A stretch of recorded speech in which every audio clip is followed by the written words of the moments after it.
አላህ ወላሂ ነው ምላችሁ ይህንን ዱዓ አላህን አንድ ቀን ብቻ ነው የጠየቅኩትኝ በህይወቴ ደግሜው አላቅም። የዛሬ ዓመት አካባቢ ነው። ነገር ግን አላህ እስካሁን ድረስ በእያንዳንዱ ቀኖች ውስጥ የዱዓውን ውጤት ያሳየኛል። ዱዓውን ከመጀመራችን በፊት ግን የምትወዷቸው ሰዎች ጋር በደንብ እንዲደርስ ቪዲዮውን ሼር አድርጓቸው። ላይክም እያረጋችሁ ጀምሮ አሁኑኑ ላይክ አድርጉ።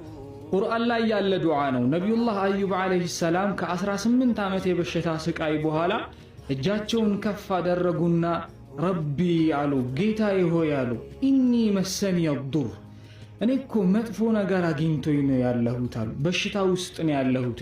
ታዲያ አንሳልኝ አድነኝ ምናምንም አይደለም የምለው። ወአንተ አርሐሙ ራሒሚን አሉ፣ የአዛኞች ሁሉ አዛኝ የመሐሪዎች ሁሉ መሐሪ አንተ ነህ። አንተ የአዛኞች ሁሉ አዛኝ ሆነ የመሐሪዎች ሁሉ መሐሪ ሆነ እኔ